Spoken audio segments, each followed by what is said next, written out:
and today I'm going to talk about Marie Curie. Actually, Marie Curie was born with a pretty long name, Maria Skłodowska. It's so hard for me to say. Anyway, she was born on November 7th, 1867, and in Warsaw, the Congress Kingdom of Poland, Russian Empire. I know, that's a really, really, really long birthday. Anyway, actually, she had a pretty sad childhood. When she was only 8, her sister died, and when she was only 10, her mother died. Her sister died of typhus, and her mother died of tuberculosis. Despite all that, she still got really good grades in school and was one of the top students in her secondary school.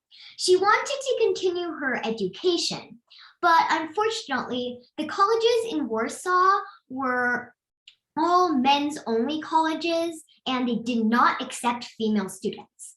So she took these classes in Warsaw's floating university, which is basically a series of hidden classes underground that stay secret.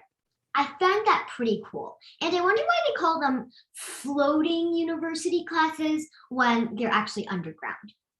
Anyway, she and her sister Branya both really, really wanted to go abroad for college so they could actually go to a real college. But the only problem was that money was really tight. So they devised a plan.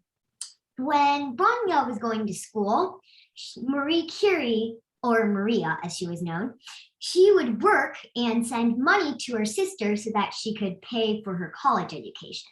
And when Maria was going to college herself, her sister would do the same thing for her. So Maria spent 5 years, or roughly 5 years, as a governess and a tutor to earn money. When the time came in 1891, she traveled to France and went to this college called the Sorbonne. In 1893, she got her master's degree, and by that time she had spent 2 years basically living off bread and butter and tea, which sounds like a really hard lifestyle. In 1894, she met her future husband, Pierre Curie, and in 1895, they got married. This was also the time her name changed from Maria to Marie, and her last name changed from her very long last name to Curie. After they got married, they had 2 kids. The first daughter, Irene, was born in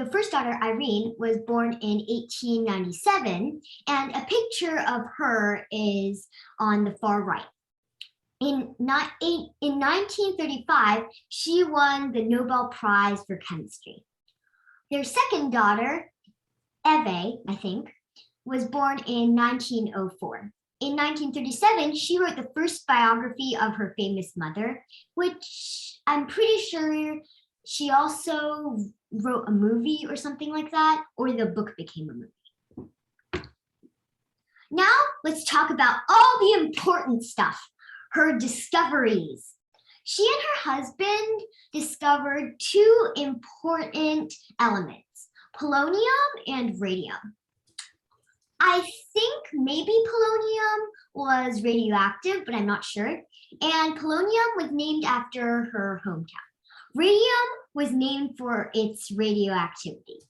Radioactive stuff is pretty dangerous, but it also led to the first X-ray machine that could scan out pretty clear pictures of people's bones.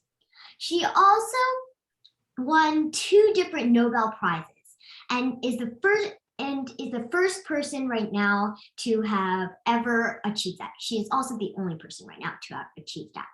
In 1903, she won the Nobel Prize for Physics, and in 1911, she won the Nobel Prize for Chemistry. She also used her work to save lives. As I mentioned earlier, she used her research to make the first X-ray machine. And how did that work? Well, radioactive materials if you split their atoms apart, they give off invisible rays that can cut through solid material. Not literally cut through, but you can see through it, and it can conduct electricity, which is basically how X-ray machines work, I think. During World War One, she built these like trailer carriages thingies that you see on the left side, and they were shipped off to a hospital in a French battlefield, and people used them to scan soldiers' bones to make sure there weren't any broken bones or bullets in their skin. Her invention saved a lot of lives.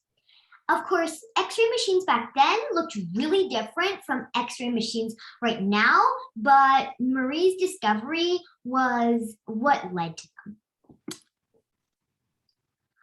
Sadly, Marie Curie died in 1934 because of a disease called radiation, which happens if you go near radioactive stuff too much, which I guess she did.